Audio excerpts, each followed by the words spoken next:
My name is Linda Levy, and I am the director of the Jdc Archives. I'm delighted to welcome you to this public lecture sponsored by the Jdc Archives in the context of the Martin and Rhoda Safer Jdc Archives Fellowship program. The Jdc Archives, which houses the records of JDC since its creation 102 years ago, is one of the most important repositories in the world for the study of modern Jewish history. Visiting scholars from around the world utilize our collections and our unique offerings for their research, as do publishers, journalists, family researchers, curators, filmmakers, and others. I invite you to visit our wonderful website at www.archives.jdc.org and to see online exhibits and to peruse our photo collection, use our names index, and research in our online text collections. I'd like to recognize and thank the Center for Jewish History for co-sponsoring and hosting this program today.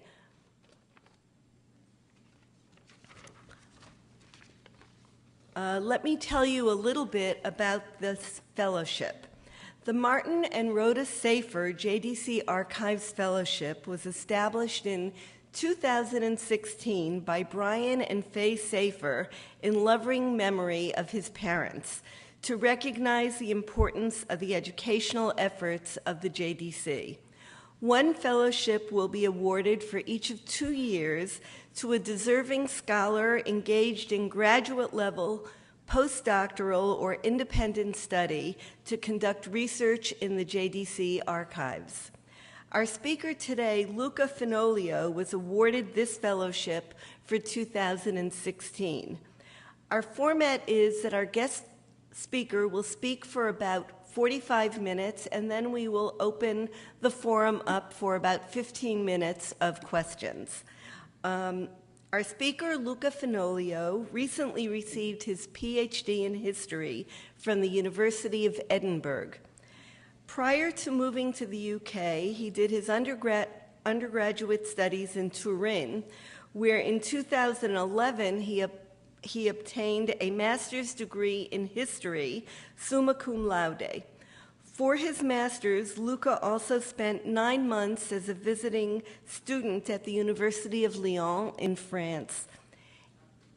In 2013, Luca published his first book on the rescue activities of the Italian Jewish banker Angelo Donati. This book was based on his master's dissertation, which he wrote under the supervision of Professor Fabio Levi. Prior to receiving the Martin and Rhoda Safer Jdc Archives Fellowship, Luca was a recipient of a number of research fellowships, such as the Claims Conference Saul Kagan Fellowship in Advanced Shoah Studies and the Sharon Abramson Research Grant for the Study of the Holocaust from the Holocaust Educational Foundation of Northwestern University. In addition to this project, to his project on the debouchage committee, Luca is currently working on preparing his doctoral dissertation on fascist Jewish policy in Italian-occupied southeastern France for publication. The topic of Dr. Fenoglio's lecture today is Rescue Through Collaboration, the rescue activities of the Comité d'aide aux Refugiés in Italian-occupied southeastern France. Dr. Fenoglio's lecture will focus on the rescue activities of the committee known as the Comité debouchage during World War II. The Comité helped Jews prior to the Great Roundup across Vichy, France in August of 1942. It later assisted Jewish refugees in the Italian occupation zone between November 1942 and September 1943. This lecture will survey the organization's origins and activities and examine the roles of some of the Comité's prominent members. I'd like to invite our speaker, Dr. Luca Fenoglio, to come up and make his presentation. Thank you, Linda. First of all, I would like to thank the Joint Distribution Committee for the generous fellowship that has allowed me to be here today. I want to thank again Linda Levy, Misha Mitzel, Joanna Sliva, and all the people at the Jdc Archives who have welcomed me and helped me in the last 10 days. It's a real privilege to be a fellow at the Jdc Archives. I also want to thank the director of the Jewish Center here, Joel Levy, Julie Kaplan, who helped me with the PowerPoint presentation, and everyone else who made this lecture possible. It's a great pleasure for me to be here today with you.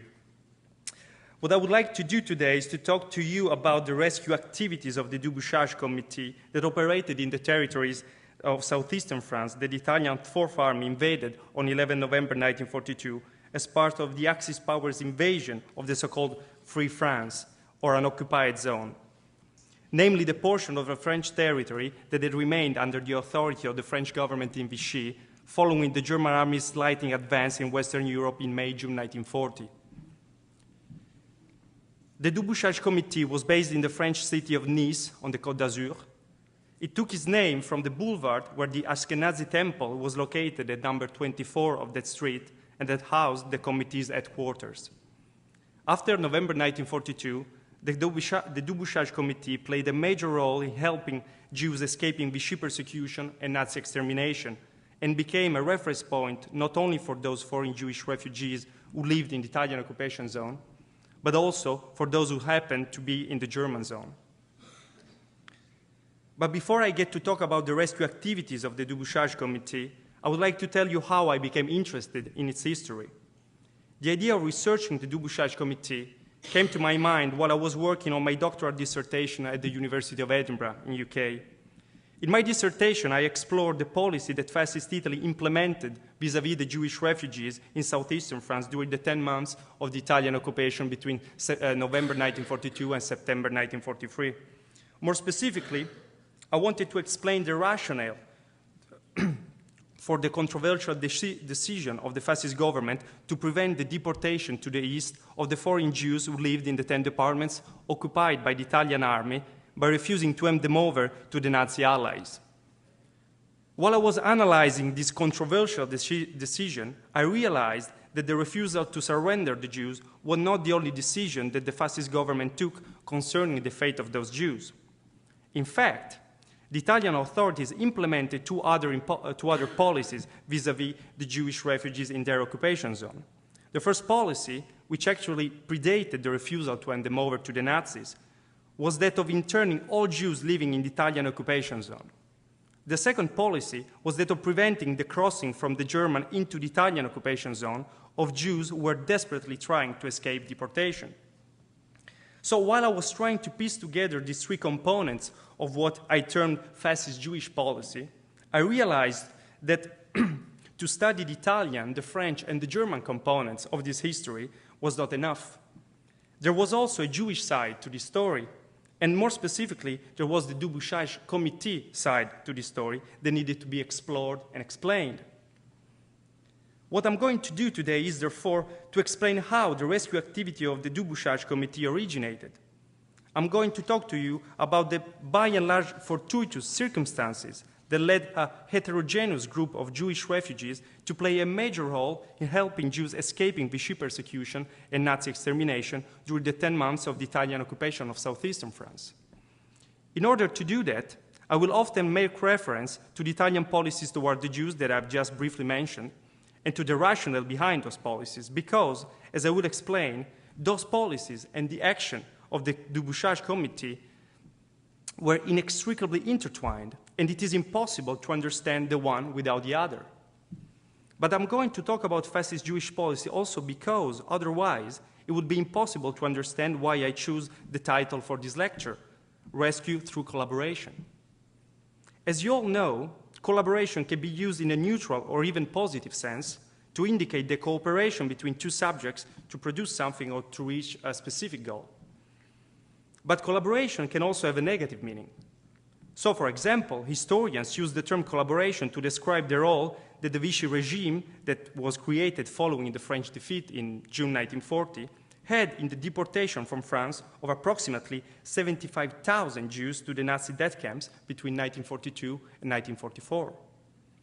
So what do I mean with this formula, rescue through collaboration?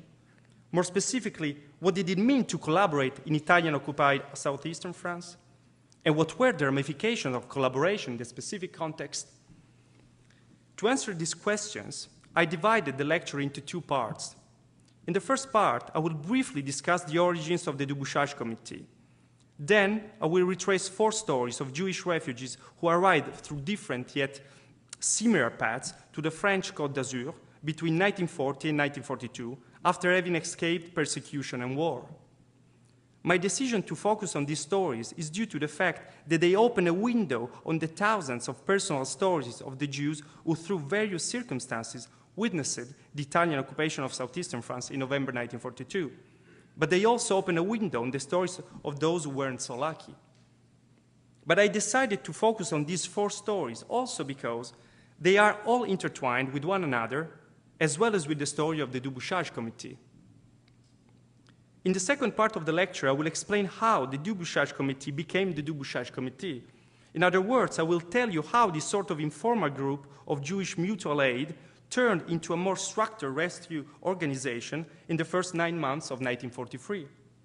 And I will do that by focusing on the complex events that allowed the Débouchage Committee members to become involved in one of the 3 key components of fascist Jewish policy in southeastern France, namely the internment of foreign Jews in the residenze forzate, or enforced residences, in the interior of French territory. This will then allow me to show how, by taking advantage of their privilege, though subordinate, position vis-à-vis the Italian occupation authorities, some members of the Débouchage Committee managed to effectively sabotage the Italian decision to prevent the crossing of foreign Jews from the Nazi into the Italian zone. All this I will do always putting the events into context. Indeed, to this day, the story of the Débouchage Committee has been, for the most part, analyzed in a sort of historical vacuum. This, in turn, has led some historians to misunderstand and quite often also misrepresent the action of its members, who have been portrayed as the orchestrators of a sort of some of the Italian policies toward the Jews that I have just mentioned. By placing the actions of the Débouchage Committee within the surrounding context of Vichy persecution, Nazi exterminatory policies, and, more importantly for the topic of this lecture, fascist Jewish policy in southeastern France, I hope that I will be able to better explain why I argue that we need to understand the Débouchage Committee's rescue efforts in the specific terms that I am suggesting in the title of this lecture. Now, I would like to begin by reflecting on the name of the Débouchage Committee. Indeed, this was not the only name by which the committee was known. In the documentation, the Débouchage Committee is also referred to as the Centre d'accueil, reception center, and as the Comité d'aide aux réfugiés, like in the title of the lecture, Refugees Relief Committee. But in a French police report dated April 1943, for instance, the committee is referred to with yet another name, that is, Cultural Association of Ashkenazi Rite of Boulevard Débouchage. Why is this relevant? Well, mainly because this is an indication of the informal nature of this organization, but also of its evolving raison d'être, from the moment of its creation, which I will now discuss, through the period of the Italian occupation. In this sense, the fact that we don't know what the official name of this organization was, or even if there ever was an official name, reflects the mystery that enshrouds to some extent the origins of the Débouchage Committee. The first nucleus of the committee formed sometimes in the spring-summer of 1942, thanks to the initiative of a Jewish refugee of Russian origins named Yakov Dubinsky. I apologize for my pronunciation. We have very little information of Dubinsky, apart the fact that at the time he was already of a very advanced age and that he was particularly effective in prompting donations. This detail is of great interest because it suggests that in the first months since its formation, the activities of the Débouchage Committee mainly consisted in providing day-to-day assistance to some of the almost 13,000 Jews who lived in the Nice region. This, by the way, would also explain why the committee was known as Centre d'accueil. Among the 13,000 Jews who lived on the Côte d'Azur were also the Toronczeks. I apologize again for my bad pronunciation of a Polish name. A Polish Jewish family composed of husband Wolf, his wife Regina, and their 2 children. The Toronczeks had entered France at the time of the lightning German takeover of the Low Countries and France in May-June 1940. Yet, this was only the last leg of a long journey across Europe that Wolf and Regina had begun many years previously. In April 1926, they got married in Leipzig, in Germany. By the time their second son was born, in October 1939, they had already moved to Brussels, in Belgium, where Wolf worked as manager of a metalworking factory. The Toronczeks crossed the border into France around 19 May 1940 and arrived in Nice on 25 July. There, they managed to obtain a temporary residency permit from the Prefecture of the Alpes-Maritimes department. It is important to stress that at the time, no anti-Semitic legislation had yet been passed in France. This permit was subsequently renewed until February 1942, but at the point, the circumstances for both French and foreign Jews in France had changed dramatically. As I mentioned at the beginning of the lecture, following the French defeat of June 1940, the French metropolitan territory had been divided into 2 parts. In the north, the zone occupied and directly administered by the Nazis. In the south, the zone under the Vichy government rule. In October 1940, the Vichy government promulgated the first Statut des Juifs, or Statute on Jews, by which it launched its own anti-Jewish persecution. The first Statut des Juifs was subsequently replaced by the new one in June 1941, which significantly extended the scope of the persecution, also by means of prescribing the mandatory census of all people considered Jewish according to the law. Consequently, the Toronczeks presented their declaration of Jewishness to the French authorities. But this was by no means the end of it. In January 1942, the French Interior Ministry issued a circular that prescribed the confinement in specific localities of all Jews who had entered France after 1st January 1936.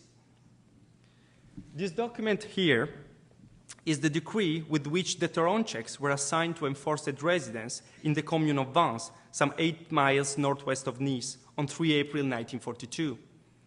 The decree stated that the Toronczeks had to reach Vence in 5 days from the day of notification, were prohibited from leaving without safe conduct, and that Wolf had to report to the local authorities every fortnight. It's not clear whether the Toronczeks complied with the order. Regardless, at the end of July 1942, a new order reassigned Wolf, Regina, and their 2 children to enforced residence in a hotel in Nice. By the time this second order was issued, Wolf had already become involved in the relief activities of the Débouchage Comité. And it was precisely through his connection with the committee that Wolf's path would cross with that of another Jewish refugee from Poland, Ignacy Fink. Again, apologies for my pronunciation. Fink's story resembles in many ways that of the Toronczeks. Born on 10 October 1910 in Sanok, which at the time was part of Austria-Hungary, Fink first settled in Antwerp, Belgium, before World War II. We know very little about Fink's life before the outbreak of the war, apart that he was an engineer. Moreover, it was probably in Belgium that Fink changed his first name to Ignace, which is subsequently used also in France, and that, indeed, is the name by which he is usually referred to in the documentation and by historians. At the time of the French surrender to Nazi Germany, Fink was in France, where he remained until December 1940. Yet, unlike the Toronczeks and many other Jewish and non-Jewish refugees, instead of heading south to the unoccupied zone, Fink decided to return to German-occupied Antwerp. However, like in France after October 1940, in Belgium too, following the takeover by the Nazis, the situation of the Jews had rapidly deteriorated.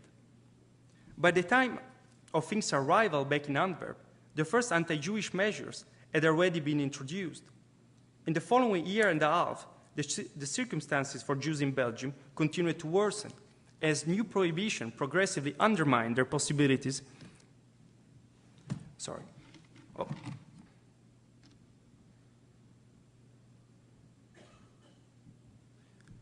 As new prohibition progressively undermined their possibilities for working and make a living.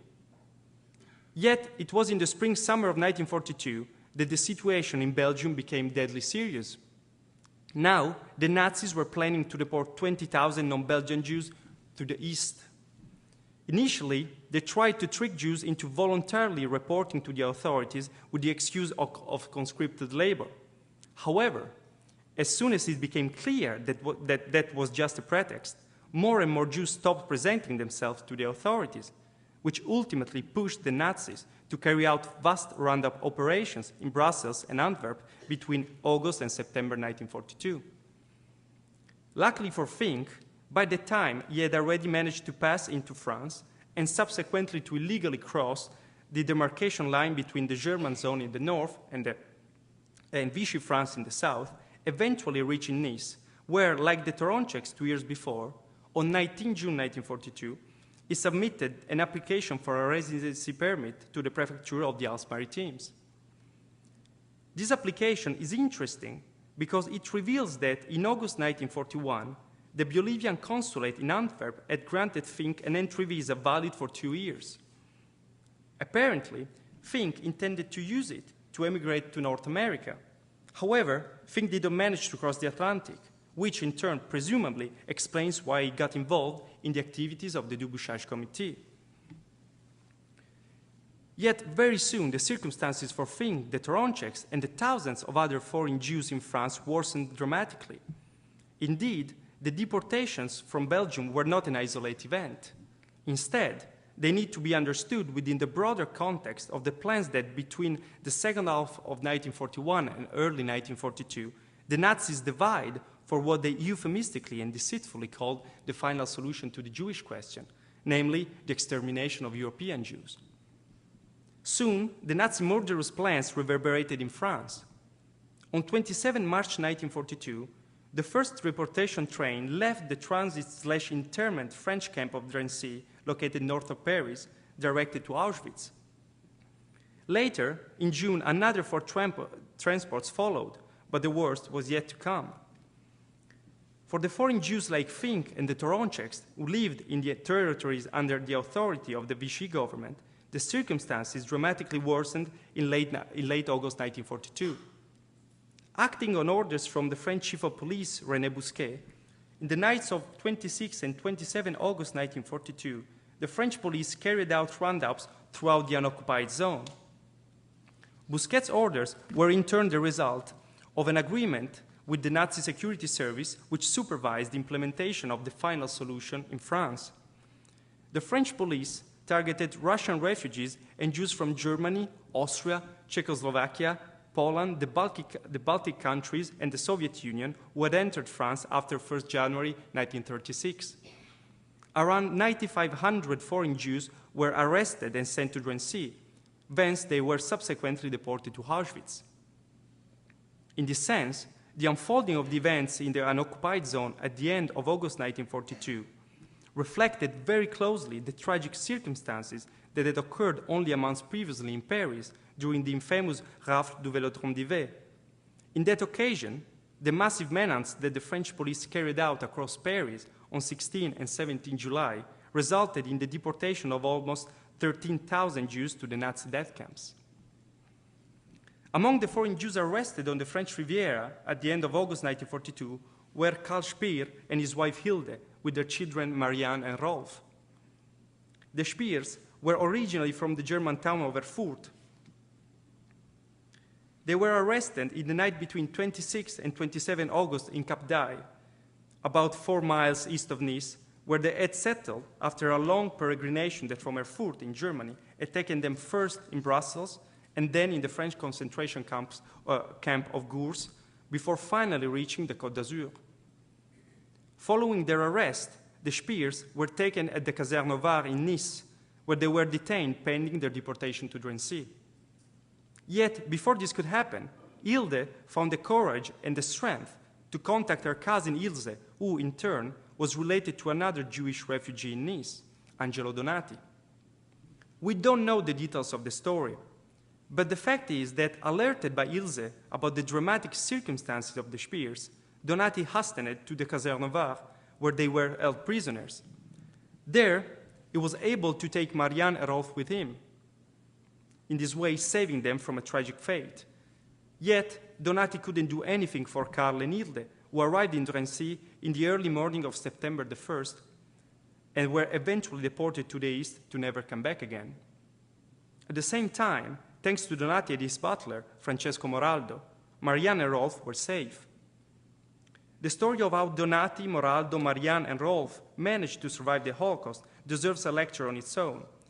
Suffice to say that in 1999, Yad Vashem designated Moraldo one of the righteous among the nations for his role in hiding the two youngsters following the Italian surrender to the Allies in September 1943 through the liberation of Italy in 1945. However, now I would like to focus on Donati, because together with Fink and Toronczek, he is one of the protagonists of our story, and indeed, his actions in southern France in the second half of 1942 are crucial to understand how the rescue activities of the Dubouchage Committee during the Italian occupation of southeastern France came to be. Like I said, Donati too was a refugee, but of a different kind than Fink, the Toronczeks, and the Spears. Donati was born in the city of Modena on 3 February 1885 from a wealthy and well-respected Jewish family. He graduated in law in 1907 from the University of Modena, before moving to Milan in 1910 and then Turin to pursue a career in finance. In April 1915, Donati was drafted in the army. On 23 May, the day of the Italian declaration of war on Austria-Hungary in 1915, Donati's infantry division was sent to the front. Later, in October 1916, he was appointed to the Italian Air Force mission in Paris. There, Donati spent the remaining years of the war serving a liaison officer between the Italian and French air forces. After the end of the war, Donati did not go back to Italy, however. Instead, he settled in Paris, where, throughout the 1920s, he experienced a steady rise through the social and economic milieus of the French capital. Interestingly enough, in the early 1930s, Donati became a person of interest for the fascist political police, which mistook him for another Donati, who, however, wasn't him, was Giuseppe Donati, a sort of famous anti-fascist. Regardless, the investigation of the fascist political police didn't prevent Donati from establishing strong connections with the Italian diplomatic representative in Paris, both at the Italian General Consulate in Paris and the Italian Embassy.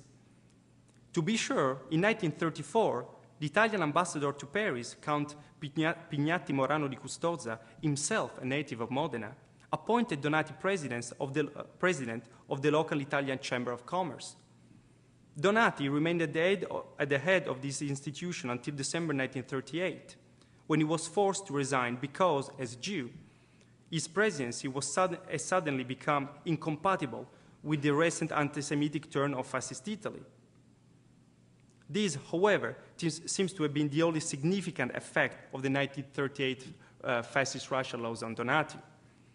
By contrast, the Nazi invasion of France forced Donati to flee his luxurious Parisian apartment at the number 4 of Rue de Berry off the Champs-Élysées, and at south, eventually reaching the resort town of Cannes in July 1940.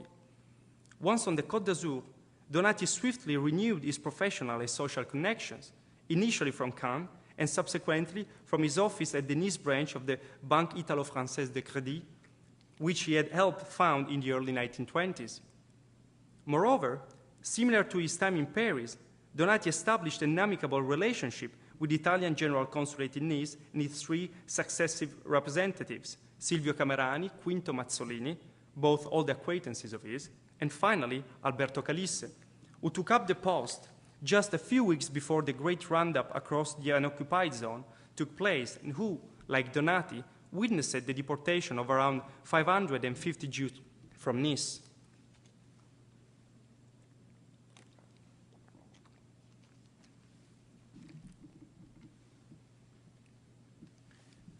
As we shall see, Donati's connections with Calisse would prove of critical importance for enabling the rescue activities of the Débouchage Committee. However, if we look at the situation of the committee in early September 1942, we see that the great roundup across the unoccupied zone had taken its toll on the committee's members, who had not been in a position to do much to help their co-religionists, mainly because many of them, like Fink and Toronchek, had they themselves been in danger of being arrested and deported. In this sense, if we look at the broader picture of late 1942 France, we see that the period between 27 March, the date of the first train to the east, through 11 November 1942, the day when the very last deportation train left the Drancy camp for that year, had been a terrible 7.5 months. By the end of 1942, around 42,000 Jews had been deported from France to the Nazi death camps. At the same time, in December 1942, there still were 140,000 Jews in what at that point had become the former unoccupied zone. About half of them were living in the territories that the Italian army occupied on 11 November 1942. Some 15,000 were in the Nice region alone. As it happens, the deportations for 1942 stopped on the very same day of the Axis powers' invasion of the unoccupied zone. However, the overlapping of these events, it should be stressed, was purely coincidental. Hitler's decision to take over the unoccupied zone was in response to the landing of a massive Allied expedition force in French Morocco and Algeria on 8 November 1942. Hitler's decision to invade Vichy France was therefore taken in an effort to prevent a new landing of the Allies on the French Mediterranean shores, which he considered imminent. But the landing of the Allies in North Africa concerned the Italian military top brass too. Indeed, now the Allies were directly threatening not only the unoccupied zone of France, but Italy itself. Hence, as on 11 November, the German army swiftly moved southward to seize the territories between the Spanish border and the west bank of the Rhone, the Italian Fourth Army began its slow advance into French territory. The demarcation line between the German and the Italian occupation zones was established at the beginning of December 1942. The Italian zone enclosed 6 fully occupied departments, namely Alpes-Maritimes, Basses-Alpes, Hautes-Alpes, Var, Savoie, and Haute-Savoie, and 3 almost entirely occupied departments, Isère, Drôme, and Vaucluse, in addition to a small portion of the Ain department in the north, plus a strip of territory of the Bouches-du-Rhône department. As you can see from the map, major French cities such as Marseille, Lyon, and Aix-en-Provence remained in German hands. Only 2 relatively major centers were under Italian control, Grenoble and, of course, Nice. Thence, on 11 November, Fink, Toronchek, and Donati witnessed the arrival of the Italian troops. Initially, the Italian occupation of southeastern France elicited a mixed reaction from Jews. On the one hand, considering the obvious threat of the Nazis, it seemed realistic that Jews preferred Italian to German occupation. But on the other hand, by mid-November 1942, it was difficult to anticipate what the Italian authorities' attitudes toward the Jews would be. After all, fascist Italy was Nazi Germany's chief ally. Moreover, since 1938, Mussolini's regime had been carrying out its own racial persecution. In fact, some of the very Jewish refugees from Central Europe who suddenly found themselves under Italian rule in November 1942 had already experienced the fascist rigor firsthand. Following the approval of legislation concerning the expulsion of foreign Jews from Italy in September 1938, the Italian authorities had forced Jews to illegally cross the French border from the Ligurian Riviera towards the Côte d'Azur. It seems therefore fair to argue that even among the members of the Débouchage Committee, a wait-and-see mentality was the prevailing mood in the first day of the occupation. Soon, however, a major shift in Jews' attitudes toward the Italians, both within and outside the Italian occupation zone, occurred. Not only that, by mid-February 1943, only 3 months after the Italian invasion, Donati, Fink, Toronchek, and the Dubouchage Committee were cooperating with the Italian authorities in managing the so-called Jewish problem in the Italian occupation zone. How did this happen? Two overlapping and entirely outside of Jews' control circumstances paved the way to this critical change of Jews' perspective on the nature of the Italian occupation, as well as in the activity of the Dubouchage Committee itself. The first circumstance had to do with the fascist government's decision to prevent the handover by the French authorities to the Nazis of some 1,400 foreign Jewish refugees in the Alpes-Maritimes department at the end of December 1942. Indeed, only 3 months after the massive manhunts across the unoccupied zone, in obedience to German desires, the Vichy government instructed the prefects of the former unoccupied zone to expel to the interior of the country foreign Jews who had established themselves within 30 kilometers from the Mediterranean coast after 1st January 1938. For the Nazi security services in France, this measure was to lay the groundwork for the next phase of deportations to the east that would begin in February 1943, and that had become even more urgent following Hitler's order on 10 December that all Jews and other enemies of Nazi Germany be deported from France. But as soon as the prefect of the Alpes-Maritimes department, Marcel Ribière, published the order decreeing the evacuation within 3 days of foreign Jews to the Drôme, which, though nominally within the Italian occupation zone, featured German troops too, and the Ardèche, which was entirely under German rule, Consul General Calisse demanded that Italian Jews be dispensed from the order. Calisse's request was granted on 24 December. Yet, it soon became clear that the question had not been resolved to Calisse's full satisfaction. Hence, also on 24 December, Calisse reported to the Foreign Ministry on Ribière's attempt to expel foreign Jews to the German occupation zone.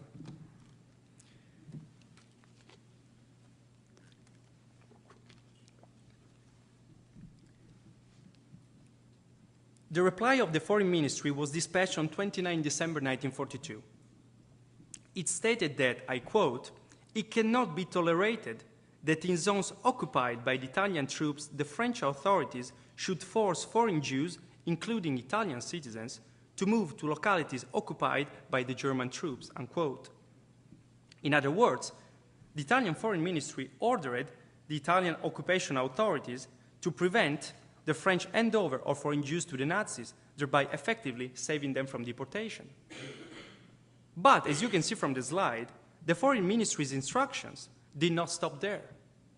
After having ruled against the French decision to evacuate the Jews from the coast, the Foreign Ministry went on stating that, I quote, "The precautionary measures concerning foreign and Italian Jews should be taken only by our organs, which have long since received clear instructions on how to act in the matter," unquote. This brings us to the second circumstance that paved the way to the Dubouchage Committee's involvement in fascist Jewish policy in southeastern France. The reference to the clear instructions on how to act in the matter referred to the Italian Joint General Staff's decision, which I mentioned at the beginning of the lecture, to intern all Jews resident in the Italian occupation zone at the beginning of December 1942. But why did the Italian Joint General Staff want to intern the Jews?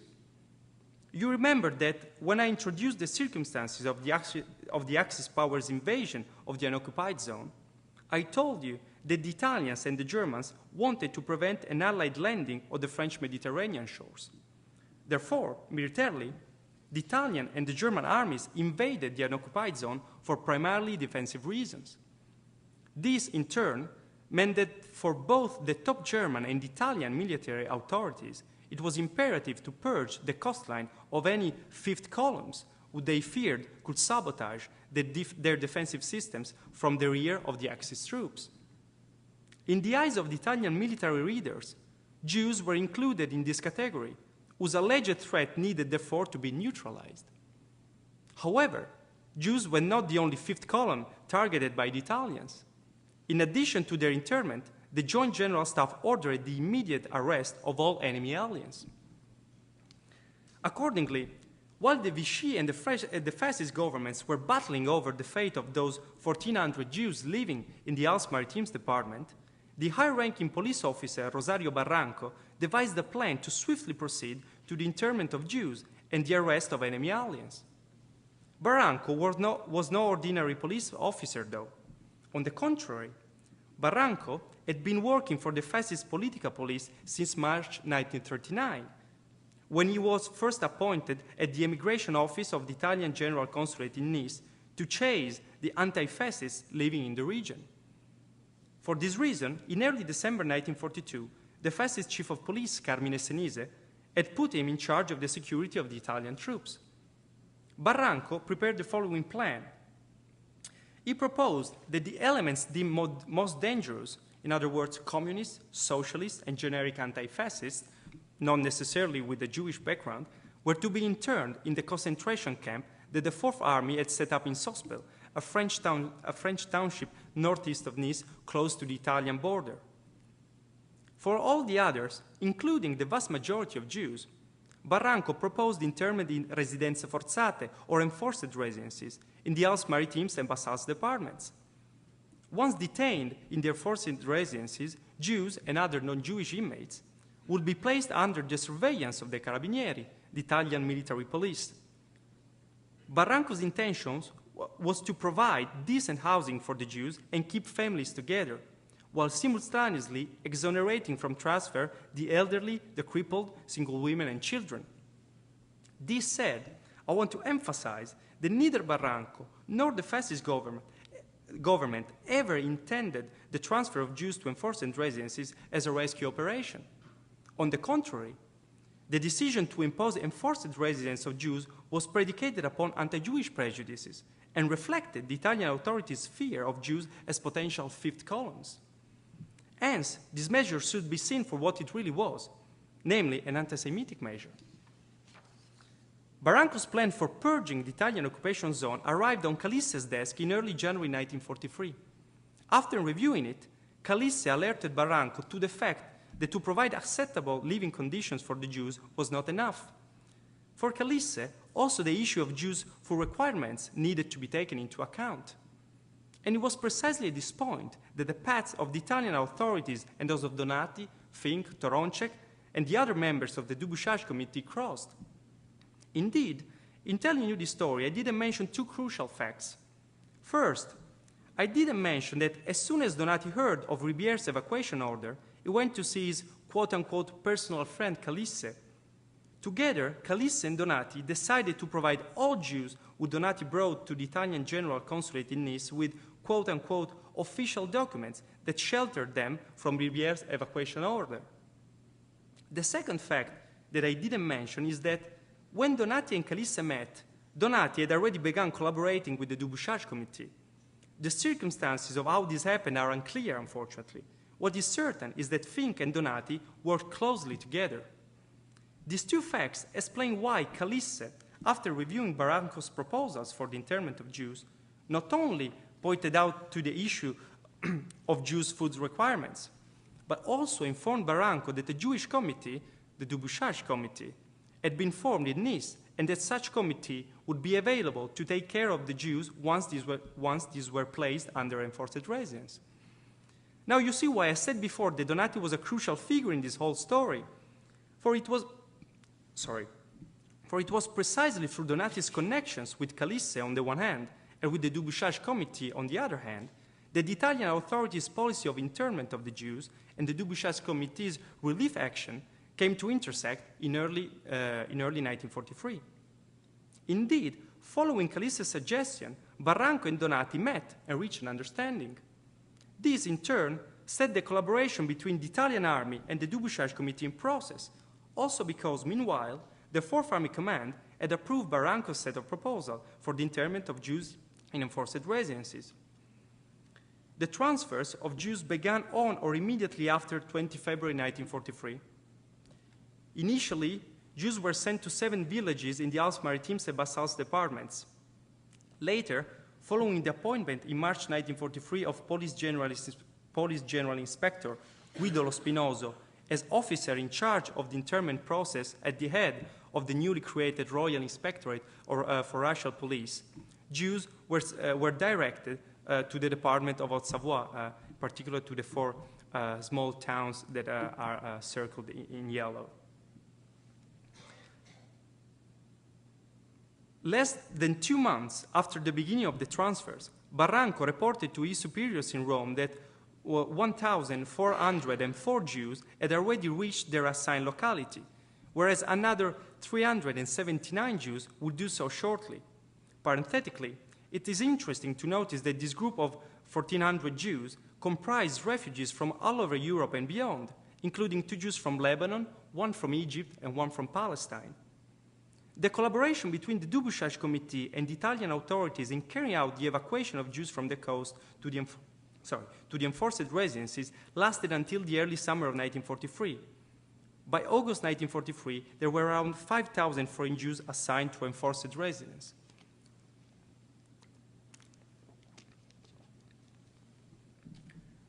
By the time Barranco reported these figures to Rome, a number of organizations such as the Union Générale des Israélites de France and the Oeuvre de Secours aux Enfants had begun operating in the enforced residences to assist the Jewish inmates, as the Italian authorities considered them. Despite a number of prohibitions that were imposed on Jews, such as the curfew and the need to report to the local Carabinieri units several times a day, these organizations were able to open schools, canteens, and infirmaries to serve the Jewish communities that form in the Alpes-Maritimes and Haute-Savoie departments, as per the agreement between Barranco and Donati. Overall, one may agree with Susan Zuccotti that life in enforced residence wasn't, quote-unquote, necessarily unpleasant. For many Jews, it represented a temporary safe haven. But this was by no means all that the Dubouchage Committee did for the Jews affected by the Italian evacuation plans. Over time, Fink, Toronczek, and Donati managed to extend the remit of their tasks. These are copies of the ID cards that the Dubouchage Committee had been authorized by the Italian authorities to deliver to foreign Jews who lived in the Italian zone as illegals. The documents said that a person was authorized to take the coach to be transferred to enforced residence, in this case is Saint-Gervais in Haute-Savoie and Saint-Martin-Vésubie in the Alpes-Maritimes. These documents indicate that the role of the Dubouchage Committee soon extended well beyond that of arranging the assistance of Jews in the enforced residences. And indeed, there is proof that Donati and Fink were directly involved in the organization of the transports of Jews by truck to Haute-Savoie. Moreover, at some point, a deal was reached by which the members of the Dubouchage Committee agreed to regularly submit to the Italian authorities lists of Jews willing to be transferred to enforced residence. And here we come full circle to the title of the lecture, Rescue Through Collaboration.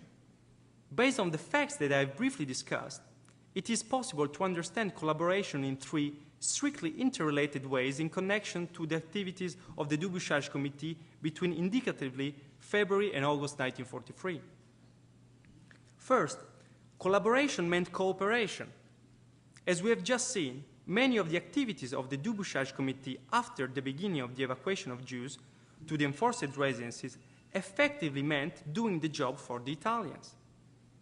In this sense, the degree of involvement of the Dubouchage Committee in fascist Jewish policy rapidly moved beyond that of merely facilitating the task of the Italian authorities and reached that of proactively participating in that policy.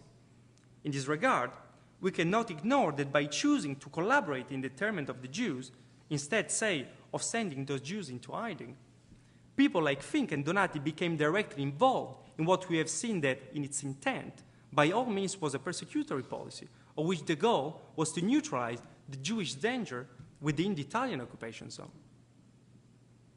To illustrate the complexity of the position in which the Dubouchage Committee came to be in the first 9 months of 1943, suffices to say that precisely when in July 1943 Donati began petitioning the Italian Foreign Ministry in Rome to let the Jews cross into Italy in case of a Fourth Army withdrawal from southern France, Lo Spinoso, on orders from the new fascist chief of police Renzo Chierici, made a deal with the Gestapo unit in Marseille for the handover of German and formerly Austrian Jewish refugees in the Italian zone.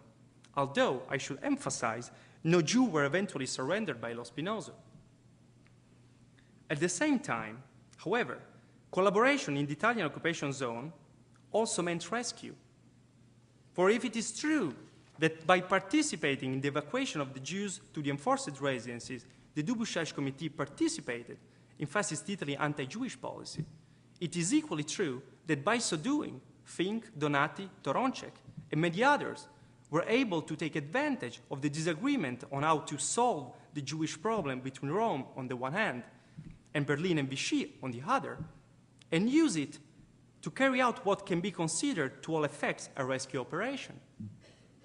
Indeed, these ID cards that I have just shown you serve not only as tickets of a sort to reach the enforced residences, they also placed those who had them under the authority of the Italian army, which meant that the French police could not, at least on paper, arrest them. In the same way, by providing lists of those Jews who were willing to be placed under enforced residence and by organizing the transports to the enforced residences, the Dubouchage Committee could supervise at least part of the process, which then allowed preventing possible excesses by the Italian authorities. But Donati and Fink did more than that. Taking full advantage of the possibility to regularize the status of illegal Jews by providing them with this sort of IDs, Fink and Donati actively engaged in bringing as many Jews as possible from the German into the Italian zone, even after the Italian authorities ruled that all Jews who entered their zone after 26 March 1943 were to be driven back. So it should now be clear why I have titled this lecture Rescue Through Collaboration. By cooperating with Italian authorities, de facto powerless Jewish refugees like Fink and Toronczek, and formerly second-class citizens like Donati, were able to regain agency and exploit the intra-axis contradictions on Jewish policy to further a rescue policy that not only offered some respite to thousands of Jews who had been on the run often for years, but that also managed to subtract, at least temporarily, an unknown number of Jews from the grip of the Nazis. In this regard, I would argue that in Italian-occupied southeastern France, collaboration also meant resistance. To conclude, the multiple and to some extent contradictory meanings that I have attributed to the word collaboration in this lecture reflect the specificity and the great complexity of the context in which the Dubouchage Committee operated. Donati, Fink, Toronczek, and others took part in a policy whose rationale they could not entirely grasp, and of which the ultimate outcome was for them necessarily unforeseeable, as proved by Chierich's order to Lo Spinoso to hand over German and formerly Austrian Jews. Yet, they decided to engage in it because, in that specific place, at that specific time, collaboration did offer some advantages and possibilities, which they used, in turn, to the benefit of other fellow Jewish refugees, until the collapse of fascist Italy and the subsequent arrival of the Gestapo on the Côte d'Azur in September 1943 forcefully interrupted their action. In this sense, the tragic events that followed the dissolution of the Fourth Army on 8 September 1943 are proof that the rescue activities of the Dubouchage Committee were dependent upon fascist Jewish policy, and not the other way around. The influence, so to speak, of the Dubouchage Committee was always confined to the implementation of the Italian decisions regarding the Jews, whereas those decisions always remained the prerogative of the Italian central and occupational authorities. Yet, this didn't prevent Donati, Fink, and others to take full advantage of the circumstances to carry out a rescue operation that extended beyond the boundaries of the Italian occupation zone. Their rescue activities were the result of careful diplomacy, resilience, adaptability, and even deceit, as in the case of the passage of Jews from the German to the Italian zone after 26 March 1943. To acknowledge all this does not diminish in any way the significance of what the Dubouchage Committee accomplished during the period of the Italian occupation. On the contrary, it is precisely by recognizing the limitation of the Dubouchage Committee's agency that we can fully appreciate the importance of their relief work and rescue efforts during the 10 months of the Italian occupation of southeastern France. Thank you.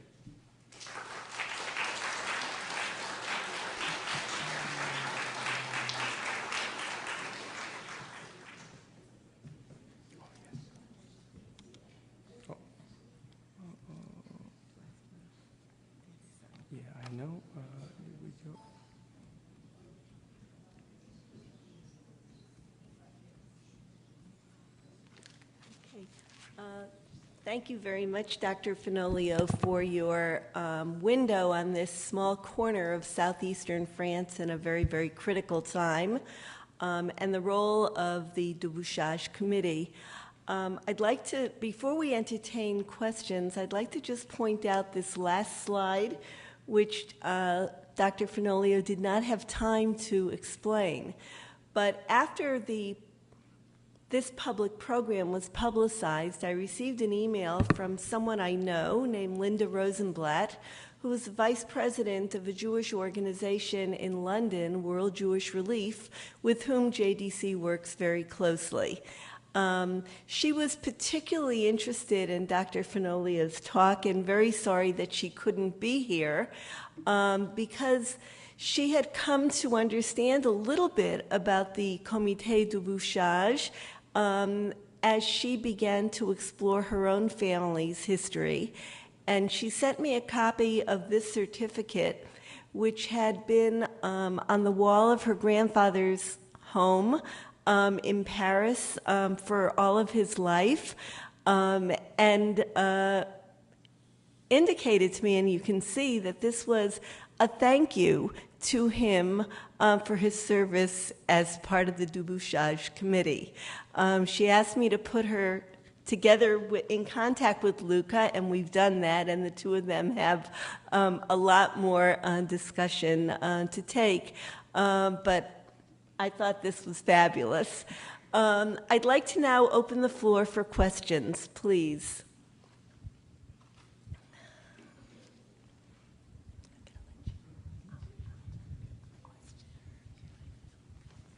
It's more a comment than a question, if I may. I'm one of those who was rescued in that part of France. I arrived in April '43, after the period that you said where you could not come from the German-occupied zone into the Italian-occupied zone. I managed to get, with false papers, into that zone, and I found the Italian army totally benign toward Jews. I don't remember a single anti-Semitic incident during the whole period until September, when, of course, the situation changed. My wife, Gerda, who's sitting next to me, had a similar story. She can speak for herself, and she will, I'm sure, but I'd just like to mention that just a month ago, one of the people in Saint-Martin-Vésubie, that forced residence place, passed away, unfortunately, just a month ago. And he crossed with the Italian army over the Alps into Italy, and he was saved there and survived. So I have nothing but fond memories of my stay in the Italian zone, which lasted from April '43 to September '43. Could we take a question next, please?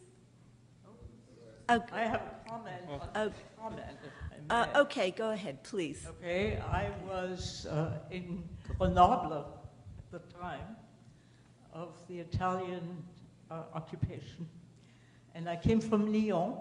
Lyon was absolute hell, occupied, of course, by the Germans, by the Nazis, persecutions day by day, raids day by day. And I just want to say, I arrived in Grenoble, which was under Italian occupation, in the spring, probably early April. And it was like being in another country. And in fact, one of the things, I was a little kid, but one of the things that struck me is people went around freely on the street speaking Yiddish. Amazing. Questions?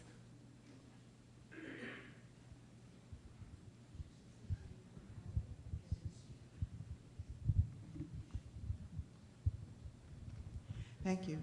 To what extent was this committee in touch with French Jewish resistance organizations such as the Scouts or OZE? Well, I'll begin by saying that in a way this is a new project, so some of the answers will be necessarily incomplete. From what I've studied so far, there certainly were connections with many other organizations. Interestingly enough, although somehow the Comité Debuchage, the Debuchage Committee, took on itself to arrange the assistance of Jewish refugees placed in enforced residence, in the documents that one finds, the Debuchage Committee is never mentioned. There were many other organizations like OZE, like UJIF, and like many others, but not specifically the Debuchage Committee, which suggests to me, but it's something that I'll have to look into, is that there clearly were connections, and somehow the major role of the Debuchage Committee was to work in between those organizations and the Italian authorities, more specifically through Donati. So somehow there were sort of a transmission chain to some extent between these organizations. And also some members of these other organizations entered the Debuchage Committee. And so somehow there are interactions and partial overlappings. And I hope, and this past 10 days in the Jdc Archives were precisely useful to investigate this aspect and sort of retrace the network of connections that was in that area.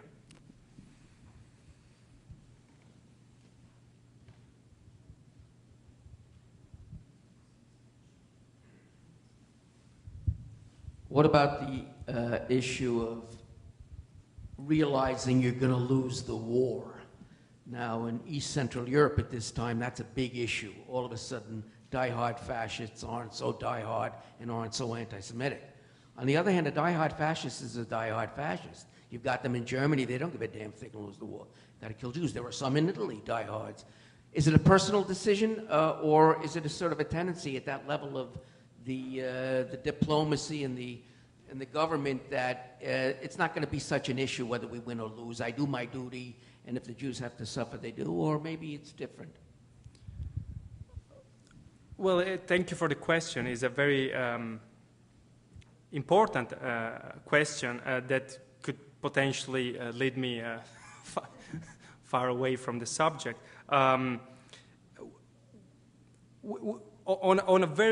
In very general terms, one could say that rarely humans act only out of one reason. So if you apply these to both the Italian decision makers in Rome, but also the officers like Barranco who were on the spot, they clearly were aware that things weren't going as they were supposed to be in 1940, for instance. And they, especially after the landing of the Allies in North Africa, November 1942, and then even more after the German defeat in Stalingrad, they realized that the war was probably lost. This, however, didn't prevent many of them to keep doing their job, so to speak. Like I said, the internment of Jews, so the evacuation of Jews from the coast to the interior of French territory lasted until August 1943.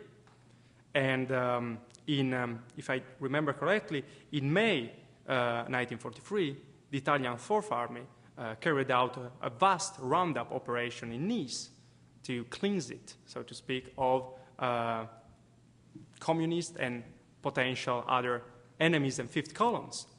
And this, in a way, also goes to the very welcome comments that I received at the beginning, in the sense that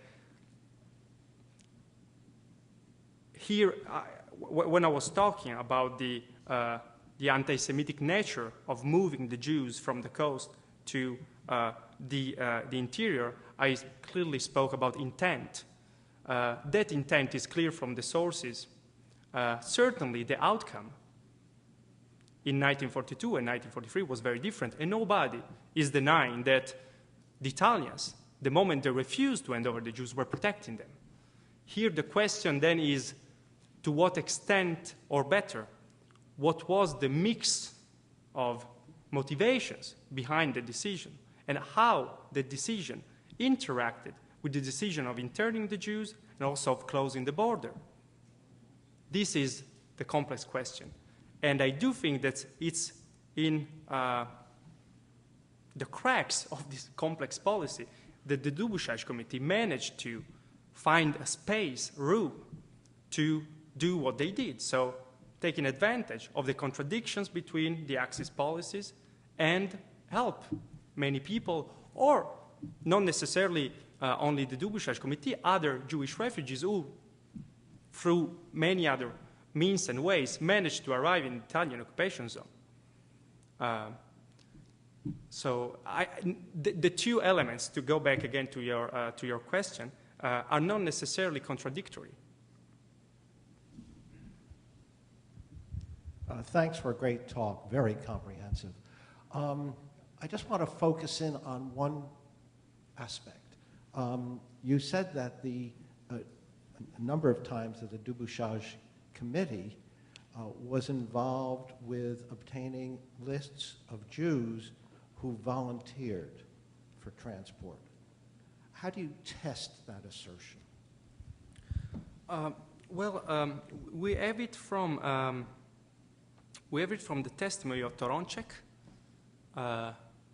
and then we also have it from the reports that Lo Spinoso sent back to Rome to the chief of police to report on what he was doing, and if I remember correctly, also possibly also Donati mentioned that in his testimony, but I'm not entirely sure about that. I'm sorry. My question really is, how do we know they really volunteered? Oh, how do we know they really volunteered? Yes, no, absolutely. We don't know. We have here we have, if this came only from Lo Spinoso's side, then I would be suspicious, very suspicious. If this also came from the Jewish side, so to speak, I wouldn't see why Donati would make this up, for instance, on Toronczek. But then I agree with you. This is certainly a complicated topic also because, precisely because of this sort of informal nature that this committee had. We don't have any archives. We don't have any collection of documents that says a folder, Dubouchage Committee archives. It's all from indirect sources, testimonies often given many years later. Working at the JDC Archives was especially useful because from the archives of Sally Meyer was the JDC representative in Switzerland. There were reports that were sent back and forth from France, and so indirectly we know what was going on in that area.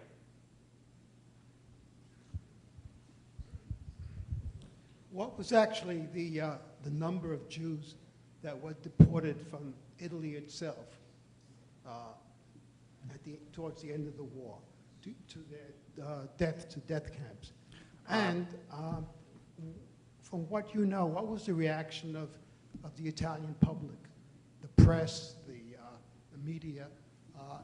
Was it mentioned at all? Was there any kind of talk about the deportation of Jews? How many, and what was the reaction? Well, as far as the numbers are concerned, from the top of my head, I seem to recall that were about 8,000 Jews, something like 8,000 Jews were deported from Italy after September 1943 until the liberation of Italy. As for the Italian public opinion, I don't really know how to answer that question. I never looked into that, and I know that there's certainly, I I know that at the top of the Italian politics, foreign ministry, army, Mussolini himself, they knew pretty early on, which again is not something that we can take for granted, because the Germans were also concerned of sort of concealing their crimes also from their allies for a complex series of reasons. But in terms of public opinion, I'm sorry, I don't have an answer. We have time for one last question.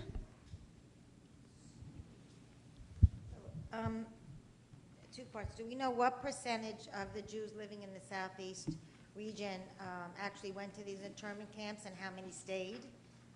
I mean, and the other part of that, when you talk about collaboration, especially in context, when I think in those terms in that period, you always think of you grease my hand, I grease yours. So what was in it for Calise? I mean, the Débouchage Committee helped round up the Jews, but was there a financial arrangement or any other kind of benefit or incentive for him to allow this to occur? In terms of percentage, the problem of establishing a percentage would be to know with the precise number of how many Jews were in the area. And so from there, doing the maths. The problem is that we don't have the number, unfortunately. I told you that there were 50,000 Jews in the Nice area, Alpes-Maritimes, in particularly, because the French authorities gathered those numbers, but clearly, and they did that by forcing Jews to register another time for complex reasons in late 1942, at the beginning of 1943. But clearly, many Jews, for various reasons, didn't. So we can assume, but it's just an assumption, that there were more than 50,000 Jews in that area. Interestingly enough, the Italians sort of relied on these French statistics. When they arrived, they couldn't start taking the chances of all the people that were in their occupation zone, so they went to the local prefectures asking for the list of Jews. And there again, negotiations began. The French refused to hand over the list of French Jews and of Jews with the nationality from neutral countries, for instance. But they only gave, so to speak, the list of Jews of nationalities of countries who were at war with Italy and the Axis. So all this to say that it is extremely complicated to come up with percentages and numbers, precisely because the situation was always in flux, and also the occupation was to some extent so short, 10 months, that the Italians didn't really have a chance to sort of settle, and then there were other complex series of other reasons. As for the last question, the second question about what was in for Calise, well, again, a multiplicity of reasons. In this specific case, I'm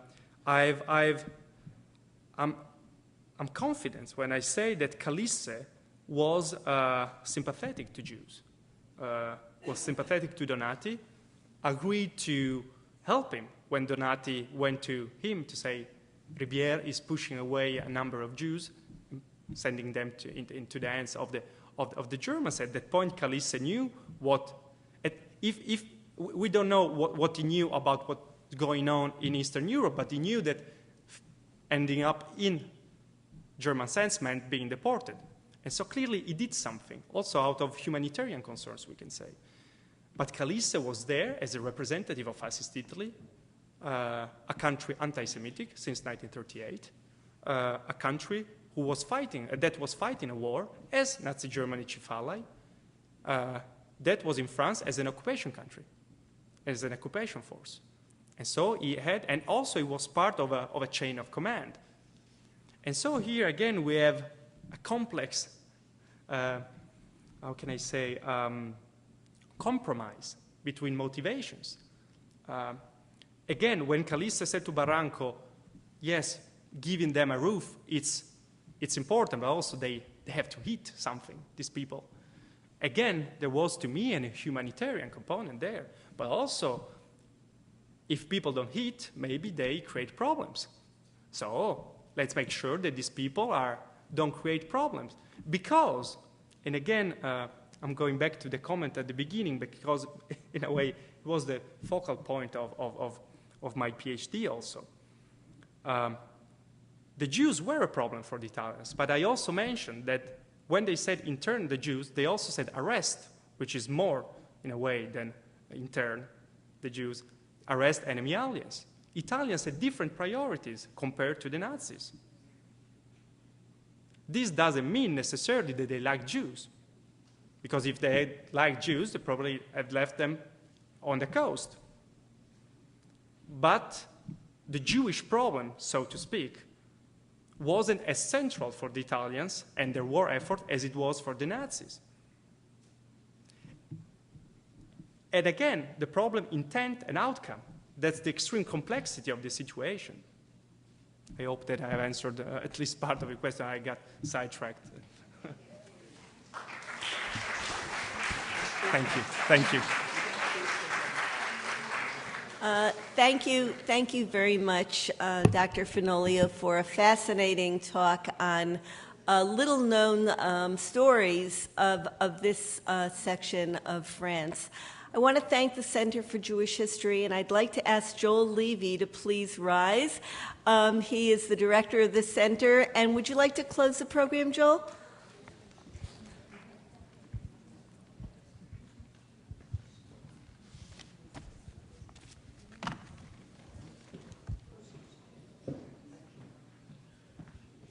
Well, I'd like to thank you very, very much to our speaker, to the Joint Distribution Committee, and of course to all of you for coming here for a fascinating lecture on a too little known subject, one about which I knew nothing.